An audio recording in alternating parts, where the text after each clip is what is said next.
In The Chosen, um, it's shown that one of Jesus' primary motivations for portraying Jesus is that he expected him to be the king of Israel. Like many other Jews at the time, and even the disciples at the beginning, thought he was going to become a conqueror, kill Caesar, and create the nation of Israel, create a nation for the Jews. But Jesus was not a Zionist. I think that's important to note that. Not that it means anything about whether we should protect Israel or not. I think that the Bible doesn't say that we need to protect the nation of Israel. I don't think it does. I mean, that's what one guy argued on Tucker Carlson podcast, but it didn't make much sense because he didn't even know where in the Bible it said to protect Israel. And Israel means to wrestle God. There also was a guy named Israel, and Israel literally means to wrestle with God. So it has a lot of meanings, and the Bible doesn't translate a lot. Like, to really figure out its true meaning, like, those who study the original Hebrew figure things out. Like, for example, the meat shall inherit the earth.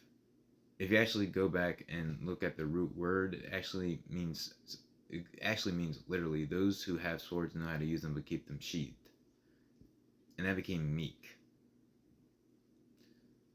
I think you should translate it more directly, but yeah, those in power did not want the citizenry to have swords, know how to use them, but keep them sheathed unless they absolutely need to use it to defend themselves. And I liked in The Chosen how Jesus told his disciples to get swords, and if they need to sell their cloak to get a sword, do so for their own protection. Because I don't think Jesus was ever against self-defense. I mean, heck, he whipped the money changers in the temple. He was not against violence when it was necessary. But he knew when it was necessary and unnecessary. Right? Though it's not like you can read the Bible, but it's not like you can read it and it can directly tell you what to do with a very complex situation, but it can give you a lot of insight and wisdom that'll help make the decision easier. But our conscience isn't always accurate. Our conscience, because like it has to grow and learn, with us. My conscience was wrong in the past. I had toxic empathy, and my conscience told me to try to save women from themselves by dating them. And my conscience told me that was the right thing to do.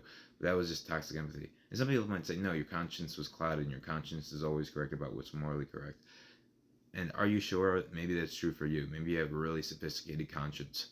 But you don't think some people lack conscience, or they have a conscience that lacks wisdom, and so they think they're doing the good thing and doing what their conscience tells them to do, but their conscience has no wisdom, so they're just messing things up?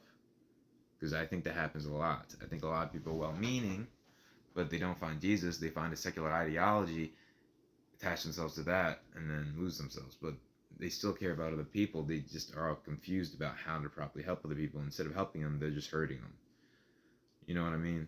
Like, I don't want to make this political or anything, but those who have Trump derangement syndrome, I wouldn't even say the left, because they're not really the left anymore. Those in the left that are liberal and progressive and still believe in the First Amendment and right to trial by jury and freedom of the press, and who are against corporate corruption, they all fell out of politics. They walked away from the Democratic Party, or they're still in the Democratic Party, but we lump them in with the psychopath, we lump them in with the extremists. And so does CNN, so they just think, okay, I guess I'm on this team. Whereas we should really be talking to more rational people on the left and say, like, I know where you're coming from. Trump is not perfect. I agree with a lot of your criticisms.